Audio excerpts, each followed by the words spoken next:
श्री परमात्मने नमः। आप सभी का मेरे YouTube चैनल स्पिरिचुअल जर्नी में हार्दिक स्वागत है। आज के वीडियो में आप रसपान करेंगे पद्म पुराण के सृष्टि खंड के अध्याय 40 का, जिसमें पतिव्रता ब्राह्मणी का उपाख्यान, उल्टा स्त्रियों के संबंध में उमा नारद संवाद, पतिव्रता की महिमा और कन्यादान के फल का वर्णन किया गया है। नरोत्तम ने पूछा, नाथ, पतिव्रता स्त्री मेरे बीते हुए वृतांत को कैसे जानती है? उसका प्रभाव कैसा है? यह सब बताने की कृपा करें। श्री भगवान बोले, वत्स, मैं यह बात तुम्हें पहले बता चुका हूँ, किंतु फिर यदि सुनने का कौतूहल हो रहा है तो सुनो। तुम्हारे मन में जो कुछ प्रश्न है सबका उत्तर दे रहा हूँ। जो स्त्री पतिव्रता होती है, पति को प्राणों के समान समझती है और सदा पति के हित साधन में संलग्न रहती है, वह देवताओं और ब्रह्मवादी मुनियों की भी पूज्य होती है। जो नारी एक ही पुरुष की सेवा स्वीकार करती है, दूसरे की ओर दृष्टि भी नहीं डालती, वह संसार में परम पूजनीय मानी जाती है। तात प्राचीन काल की बात है। मध्य देश में एक अत्यंत शोभायमान नगरी थी। उसमें एक पतिव्रता ब्राह्मणी रहती थी।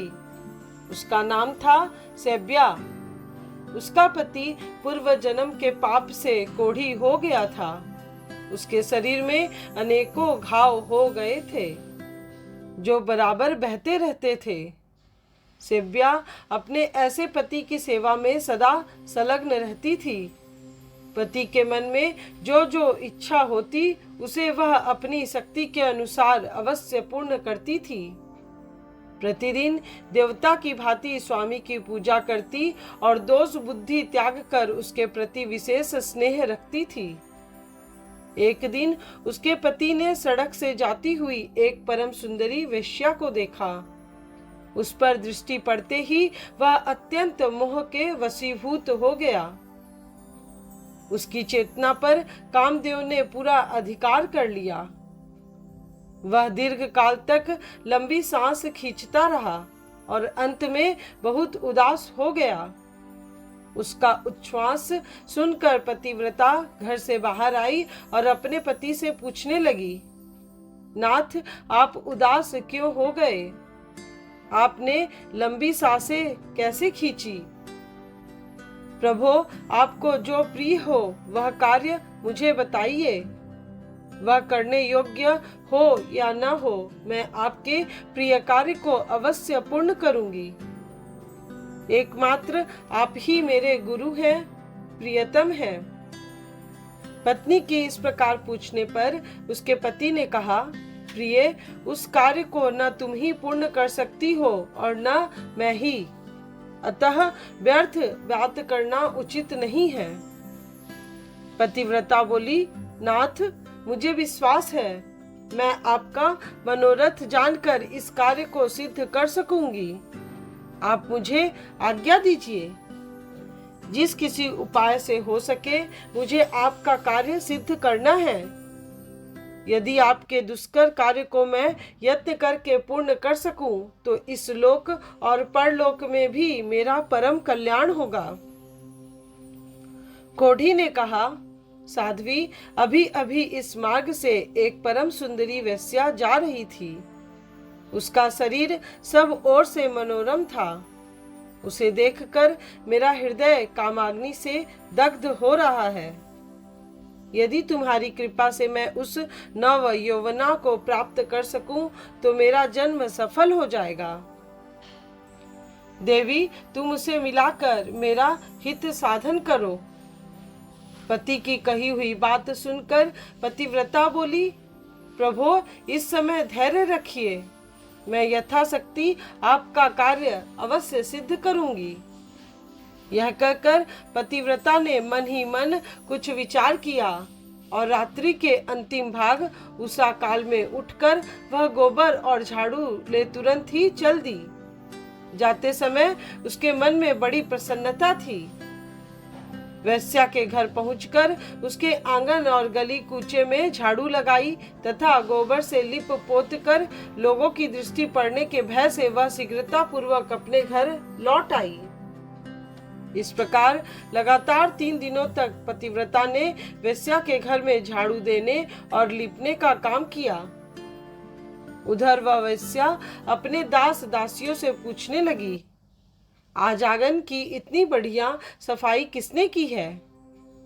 सेवकों ने परस्पर विचार करके वेश्या से कहा, भद्रे, घर की सफाई का यह काम हम लोगों ने नहीं किया है। यह सुनकर वेश्या को बड़ा विस्मय हुआ।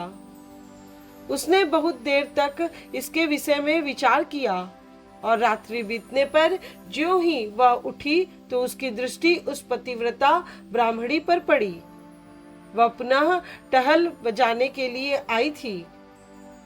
उस परम साध्वी पतिव्रता ब्राह्मणी को देखकर, हाय हाय, आप यह क्या करती हैं? क्षमा कीजिए, रहने दीजिए, यह कहती हुई वेश्या ने उसके पैर पकड़ लिए और पुनः कहा, पतिव्रते, आप मेरी आयु, शरीर, संपत्ति, यश तथा कीर्ति इन सब का विनाश करने के लिए ऐसी चेष्टा कर रही हैं। साध्वी, आप जो जो वस्तु मांगे उसे निश्चय दूंगी। यह बात मैं दृढ़ निश्चय के साथ कह रही हूँ।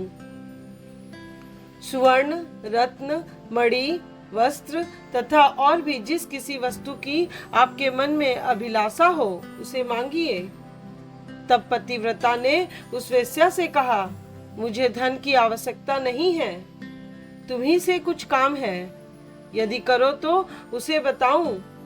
उस कार्य की सिद्धि होने पर ही मेरे हृदय में संतोष होगा और तभी मैं यह समझूंगी कि तुमने इस समय मेरा सारा मनोरथ पूर्ण कर दिया।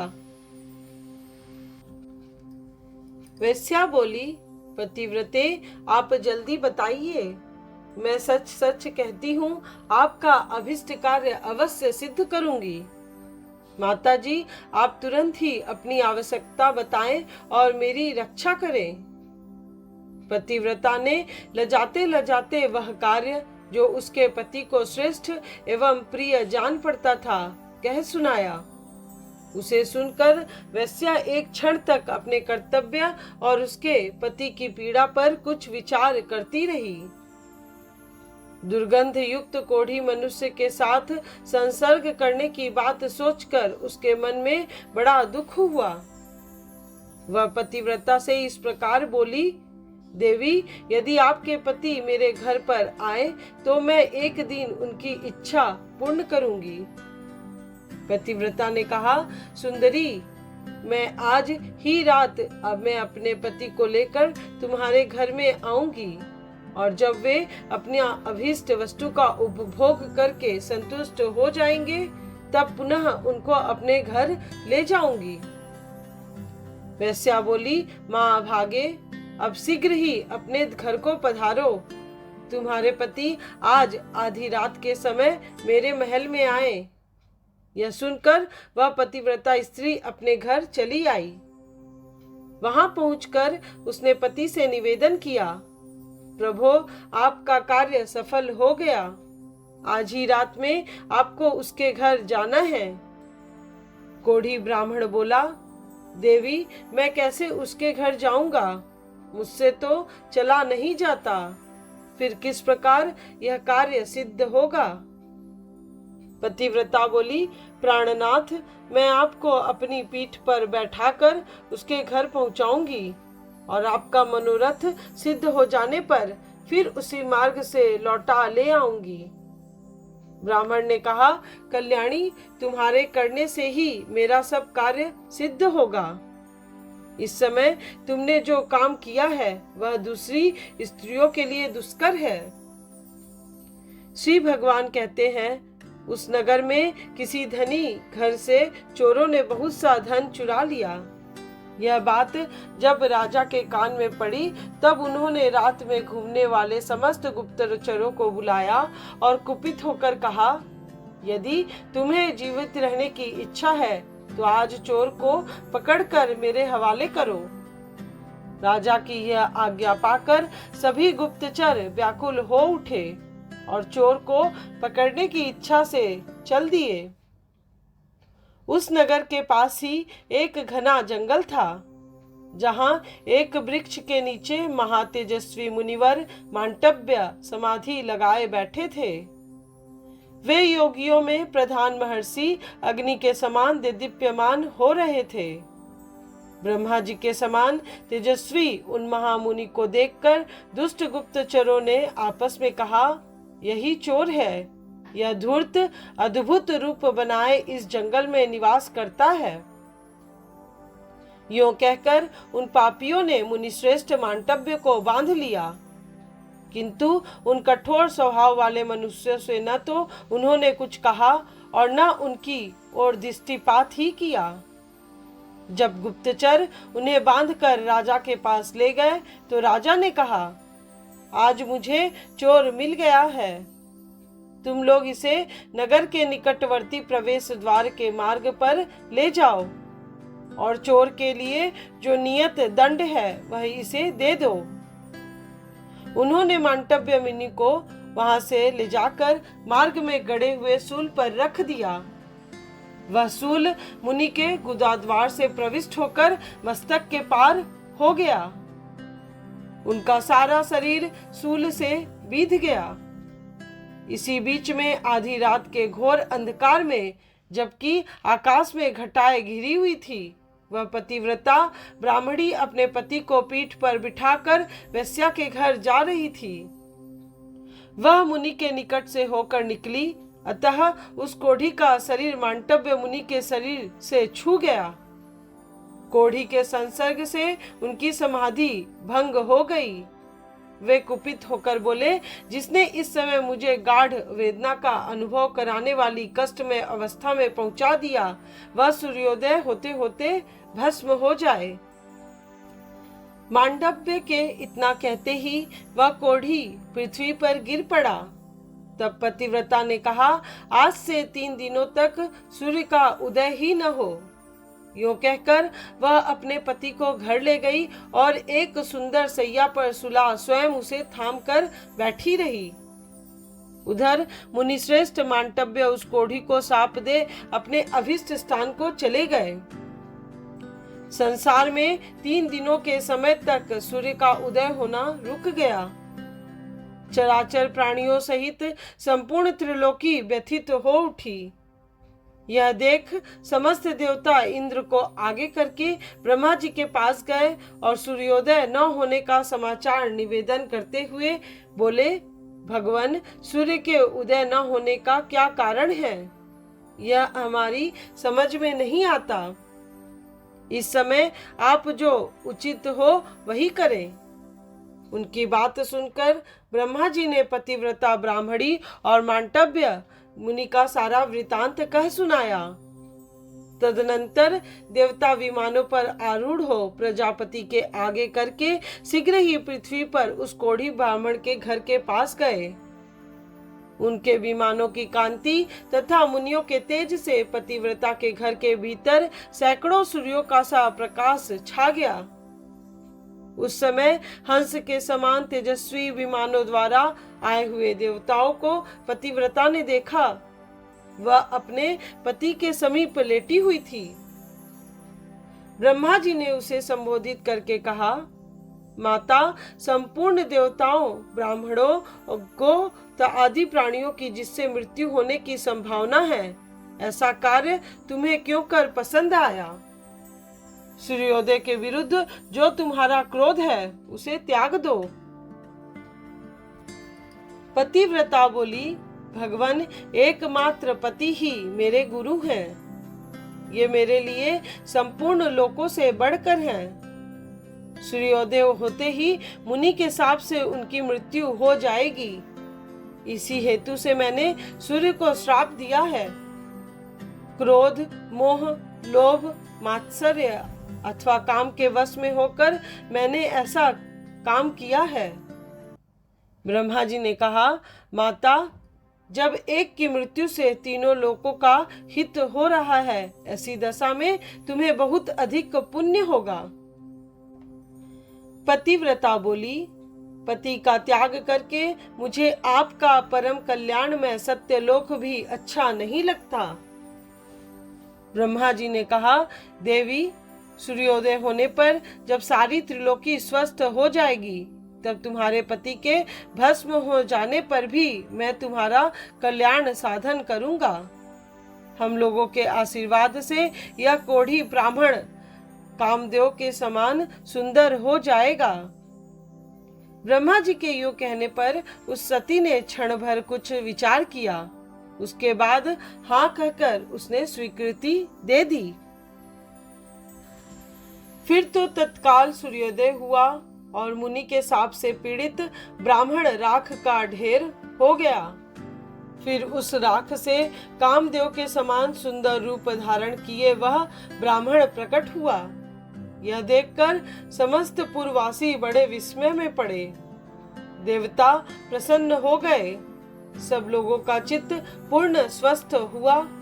उस समय स्वर्गलोक से सूर्य के समान तेजस्वी एक विमान आया और वह साध्वी अपनी पति के साथ उस पर बैठकर देवताओं के साथ स्वर्ग को चली गई।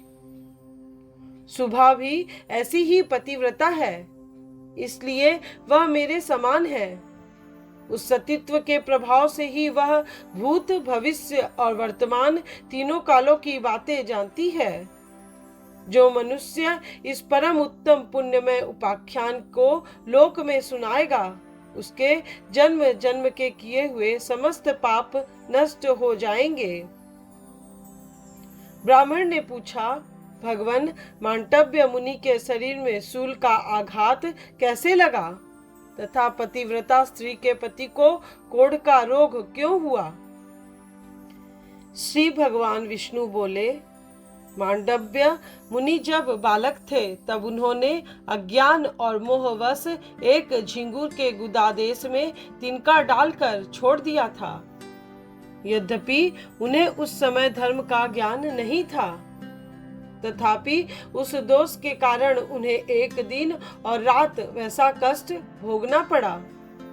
किंतु मांडव्य मुनि ने समाधिस्थ होने के कारण शूलाघात जनित वेदना का पूरी तरह अनुभव नहीं किया। इसी प्रकार पतिव्रता के पति ने भी पूर्व जन्म में एक कोढ़ी ब्राह्मण का वध किया था। इसी से उसके शरीर में दुर्गंध युक्त कोढ़ का रोग उत्पन्न हो गया था। किंतु उसने ब्राह्मण को 4 गौरी दान और 3 कन्या दान किए थे। इसी से उसकी पत्नी पतिव्रता हुई। उस पत्नी के कारण ही वह मेरी समता को प्राप्त हुआ। ब्राह्मण ने कहा, नाथ, यदि पतिव्रता का ऐसा महात्म्य है तो जिस पुरुष की भी स्त्री व्याभिचारिणी न हो उसे स्वर्ग की प्राप्ति निश्चित है। सती स्त्री से सबका कल्याण होना चाहिए।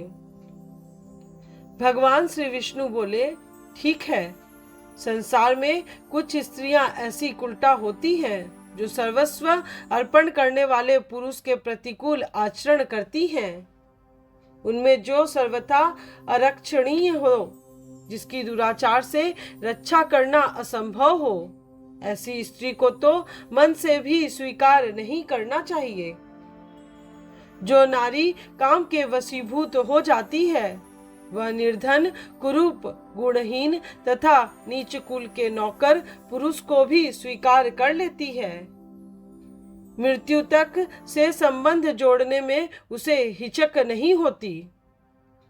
वह गुणवान, कुलीन, अत्यंत धनी, सुंदर और रति कार्य में कुशल पति का भी परित्याग करके नीच पुरुष का सेवन करती है।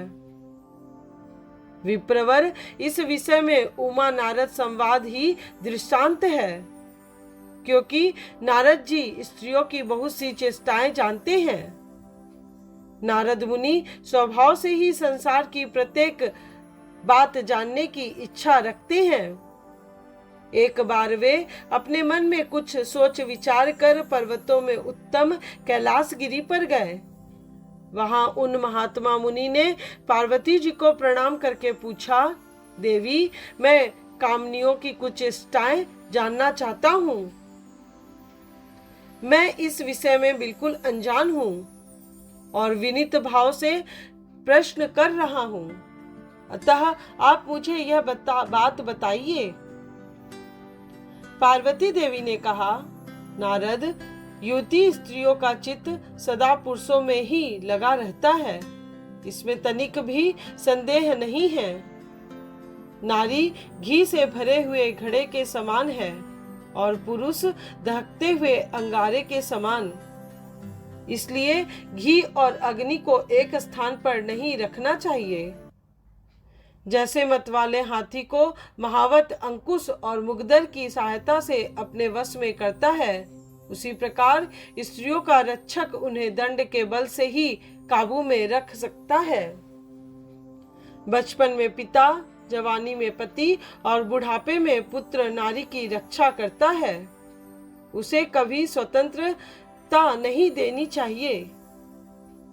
सुंदरी स्त्रियों को यदि उसकी इच्छा के अनुसार स्वतंत्र छोड़ दिया जाए तो पर पुरुष की प्रार्थना से अधीर होकर वह उसके आदेश के अनुसार व्याभिचार में प्रवृत्त हो जाती है।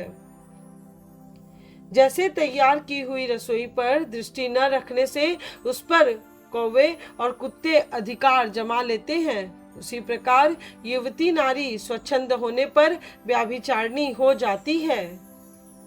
फिर उस कुलटा के संसर्ग से सारा कुल दूषित हो जाता है। पराये बीज से उत्पन्न होने वाला मनुष्य वर्ण संकर कहलाता है।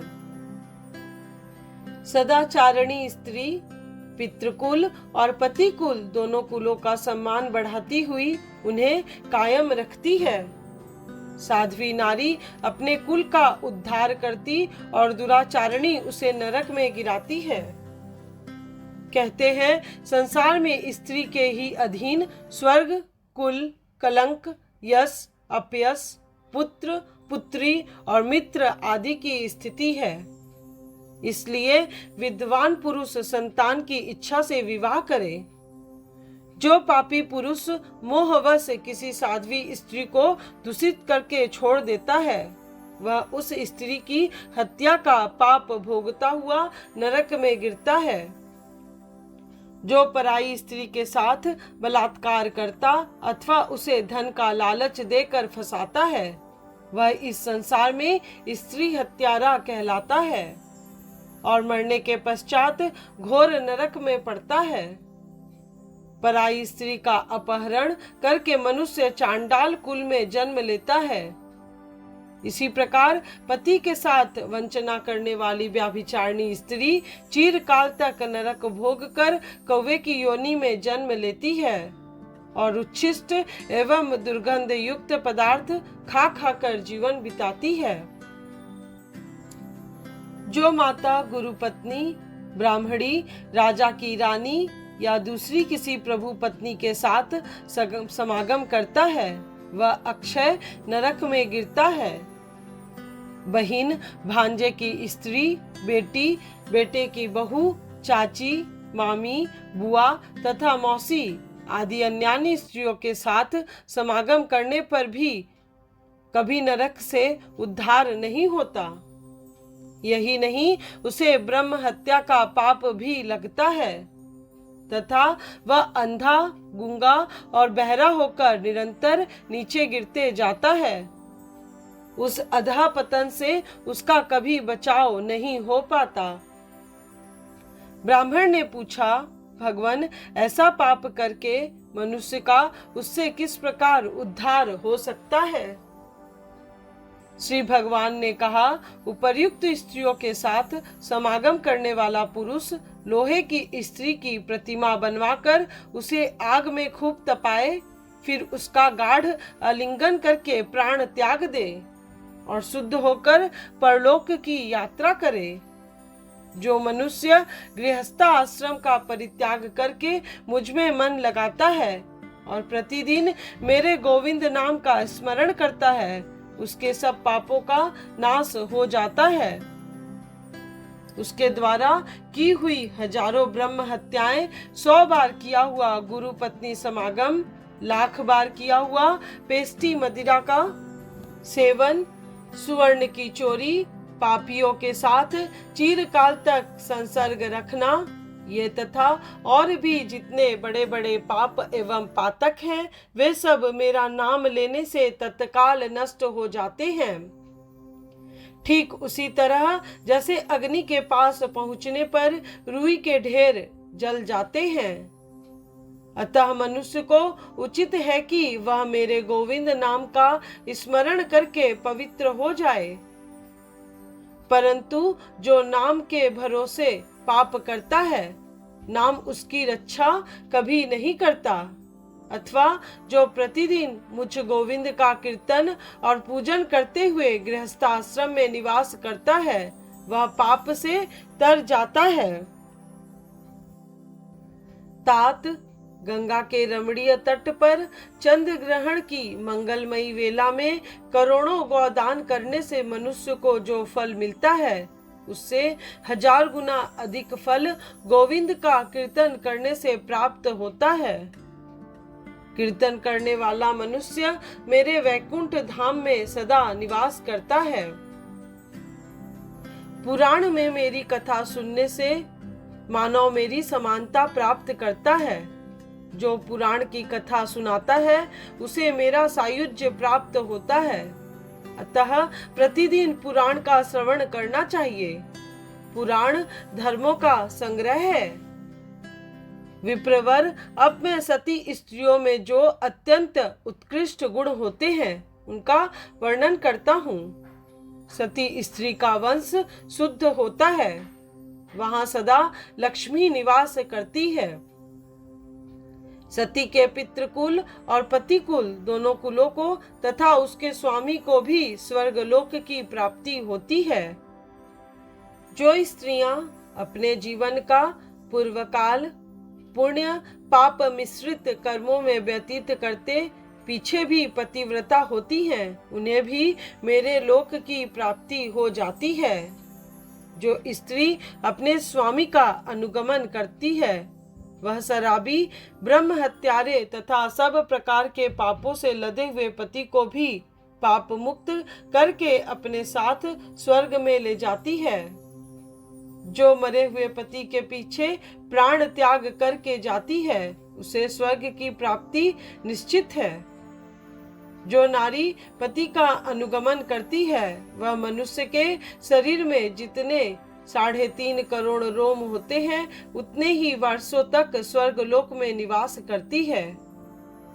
यदि पति की मृत्यु कहीं दूर हो जाए, तो उसका कोई चिन्ह पाकर जो स्त्री चिता की अग्नि में प्राण त्याग करती है, वह अपने पति का पाप से उद्धार करती है।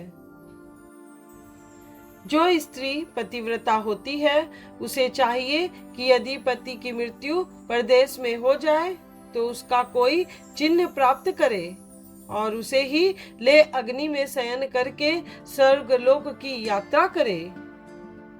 यदि ब्राह्मण जाति की स्त्री मरे हुए पति के साथ चिता अग्नि में प्रवेश करे, तो उसे आत्मघात का दोष लगता है, जिससे न तो वह अपने को और न अपने पति को ही स्वर्ग में पहुंचा पाती है। इसलिए ब्राह्मण जाति की स्त्री अपने मरे हुए पति के साथ जलकर न मरे, यह ब्रह्मा जी की आज्ञा है। ब्राह्मणी विधवा को वैधव्य व्रत का आचरण करना चाहिए। जो विधवा एकादशी का व्रत नहीं रखती, वह दूसरे जन्म में भी विधवा ही होती है तथा प्रत्येक जन्म में दुर्भाग्य से पीड़ित रहती है। मछली मांस खाने और व्रत न करने से वह चिरकाल तक नरक में रहकर फिर कुत्ते की योनि में जन्म लेती है। जो कुलनाशिनी विधवा दुराचारणी होकर मैथुन करती है, वह नरक यातना भोगने के पश्चात 10 जन्मों तक गीधनी होती है।